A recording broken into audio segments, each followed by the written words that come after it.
for the road that will lead you. Your pants.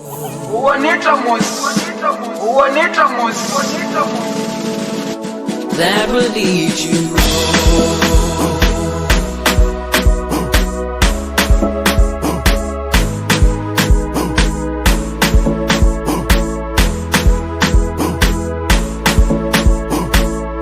That will lead you. Hi guys, welcome back to my channel. It's good to be back, and thank you very much for viewing my last video and for liking it, subscribing and sharing. Thank you very much. I had a wonderful turn up. I felt very excited about it. So in my last video I was able to bring to light a simulation of what it takes to find out if you're eligible for the express entry program. And I got a lot of questions. I had people asking me questions about the cost and a few other questions. Definitely I'm going to try and throw some light in my subsequent videos, but today's video is going to be about the costs. Most people want to be able to plan, if I'm going to eventually immigrate to Canada, what's going to cost me. So I have been able to come up with an estimate of the expected cost of relocating to Canada. Now, this is an estimate. I must put a disclaimer here. It may cost you more, it may cost you less, depending on your abilities, right? But this is an estimate of what you should look at. Now, if you haven't watched my last video, please pause, go back and watch it, because you need to be able to know certain things. But I'm just going to throw some light on the last video. First of all, the pre-ITA documents you need. When I say pre-ITA, I mean pre-invitation to apply. One, the IELTS results, and you also need an educational credential assessment. So first of all, I'm just going to start by sharing my screen and showing you the estimate I was able to come up with. An estimation of the cost to immigrate to Canada. Now I use the Canadian dollars. I'm going to put up a site, or two sites actually, where you can do the conversion. You can use conversion in Naira and conversion in dollars, right? Now, this is an estimated cost because I didn't necessarily see how much. I think the prices vary according to country, but this one's up. First, we have the international English speaking test. For you to be able to put up a profile, remember, you have to have done these two. These two, very vital. One, the international English speaking test, which costs about 267 Canadian dollars. Then your evaluation credential assessment, you can use WES, World Evaluation Services. You can use IQS, and there are a few other bodies I'm going to show you also. That will cost you, but for WES, it costs about 220 Canadian dollars for one document only. Now, other things that you should put in mind, which is unaccounted for and varies according to people and your school, your university transcript, master's degree, PhD. Now I have to point something out here. If you happen to be a master's degree holder, you do not need to evaluate your university transcript. All you need is to evaluate your highest degree, which is the master's degree. So if you have a PhD, it is assumed that you have gone through this other process to get to this level. So you evaluate the highest degree. However, if you have two or more certificates, say you have your BSc and you have a post-diploma degree in a different course or something, you evaluate both in order to fall under this. Now, I didn't put a cost here because this varies. It can vary according to your school. So you might spend, say, $100, $200, $300. So you have to do this research and find out how much your school requires. Now, when you have these documents, which is the IELTS and the evaluation credential assessment, now you are ready to fill out your form. My next video, I'm going to show you how to create an express entry profile. But in this video, I'm basically just giving you the cost. There are certain cost implications as well. You have the processing fee, which is also called the application fee. For a single applicant, you pay $550 Canadian dollars. And for a married applicant, it's you and your spouse, so you pay $1,100, which is double the amount of the Canadian dollars. You have the right of permanent residence fee. For a single applicant, you pay $490. For married applicants, you pay $980. Now, for every dependent child, for each dependent child, say you have one child, you pay an extra $150. 2 children, you pay $300. It accumulates as such. So please use this table and calculate according to your specific needs or your specific situations. These are basically the monies that you spend through the process, because we have the proof of funds, which I'm going to go into now, but these are the ones you spend. I must also add here that I didn't type it out. I can probably just type it while we're talking, but you have to do medical examinations. So once you get your invitation to apply, you would have to do medicals. So that would also vary. I can't put a price to it because it varies according to the hospital you're using and so on. Today I'm only working with fixed prices, the prices that are fixed and you're certain. But however, when doing your calculation, please and please, in your local currency, give estimates of what these ones that may cost. Proof of fund. Now, proof of fund simply means that you have to show in your account a certain amount of money that you own, and you can prove to the Canadian government that you can take care of yourself. So as a single applicant, this amount of money should be in your account, which is the 12,960 Canadian dollars. When it's a family of two, say single applicant, and now family of two simply means the husband and wife. This is the amount, $16,135 Canadian dollars.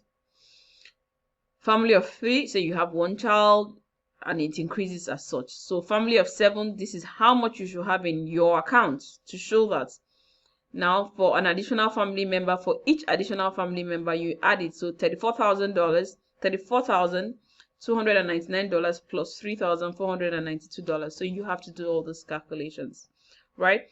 So estimately, this is the amount of monies you need. So now I'm going to go over to explaining a few other vital things you should know. Now this site, se.com, is one of the sites I use for my conversion. Say for instance, I'm going to use the amount, the proof of fund that's required for a single person. 12,960.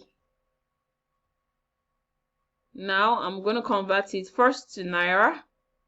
So in Naira, this is the amount of money you need to have in your account in Naira. So I'm going to drop a link to this site. You can use this site to do your conversions and determine what it's going to cost. Now I'm going to do a different one. I'm going to convert it in, say, cedis, Ghanaian cedis. This is the amount of Ghanaian cedis you need to have in your account to be able to provide your profile or do the express entry. Now about proof of fund, this is another site, so I'm going to also drop the link. To save time, I'm not going to simulate on this site, but this is also another good site for conversion. Now you're probably asking yourself, how do I get a credential assessment for express entry? Most people assume that West might be the only body, but I'm going to enlighten you and show you that there are a few other bodies that are designated. I'm also going to leave this link on the site. Please click on the link. Do well to do your research and get more information. Now we have the designated organizations. We have the Comparative Education Service, University of Toronto School of Continuing Studies. We have the International Credential Assessment Service of Canada. All these bodies have been designated to do the evaluation credential assessment. You have the International Qualification Assessment Service, IQAS. Now you can see here that IQS will not offer services between November 19, 2019 and May 19. So if you are looking at evaluating your degree certificate and you want to do it before the 19th of May, IQS may not be an option or would not be an option. You have ICES as well. It's called International Credential Evaluation Service. So whichever one, look them all up and check which one benefits you the most. You can also go for the cheapest. However, there are certain designated professional bodies for certain profession. For instance, physicians are to do their evaluation with Medical Council of Canada. Pharmacists are to do their evaluation with the Pharmacy Examining Board of Canada. All these, I'm going to drop the link, like I said, and do well to check which one benefits you the most.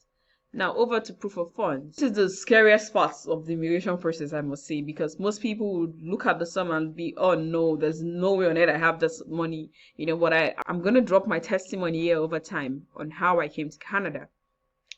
I honestly didn't have the money, but basically you can just decide what it all, I think as humans, whatever you decide, if you put your mind to it, you can actually fulfill it. So how much money you need. I did a table already on this, so I'm not going to go through that. So I'm just going to point out what we accept as proof. This is another vital part.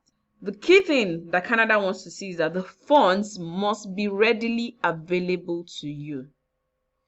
So even if you don't have the money and somebody gives you the money, say your mom, your dad, as a deed of gift, and say, I give the money to you, all you need to prove to the Canadian government is that the money is not borrowed. You also can't borrow the money. The money is yours to hold. So how do you do this? There are different ways. You can do this by leaving the money in your account over a period of time. Some people do that. I didn't do that personally. You can decide to invest in mutual funds. You can decide to invest in treasury bills or whatever, like just something that shows that you own it. So it says the funds must be available to you when you apply. And if we issue you a permanent resident visa, you must prove to an immigration officer that you can legally access the money to use here when you arrive. So this is also a major clause. Some people get asked to show their proof of fund, but I'm going to get into all that eventually. There's nothing to be scared about. Look, all those figures are just, there's really nothing to be scared about. As long as you decide that you want to do this, somehow, I don't know, somehow things always work out. Don't get intimidated or don't get scared by the amount of monies that's required. You remember, these monies are not to be spent. So sit down, calculate the monies that you actually have to spend, and decide if it's something that you can afford. Go for it. This ones would always find its way. But I'm also going to have to enlighten you on how to ensure that you just don't, because you can't get invitation to apply today and suddenly your account has been dormant for 6 months or for a year, and suddenly you immediately put $12,960. It's very fishy. So your account, if you intend to do this process, start building up your account. You need your account to have a good inflow in order to avoid any mishaps or throw doubt in the mind of the immigration officer. So thank you very much, and I hope this video has been able to bring some insight. Please continue to like my video, share this video, subscribe to my channel. Please and please and please subscribe to this channel, because basically I'm doing this thing for free. I know how much people charge, and I just want a level of motivation. So please subscribe to my channel, ask me whatever questions you may, and looking forward to see you in my next video would be the express entry, how to create your express entry profile. So now that you are eligible, now that you know the cost, the next will be, how do I create my express entry profile? Because you need a profile. Immediately you get all your documents. So please stay tuned, like my videos, subscribe to my channel. Thank you very much. Thanks for the love, thanks for the support. Look forward to hearing from you.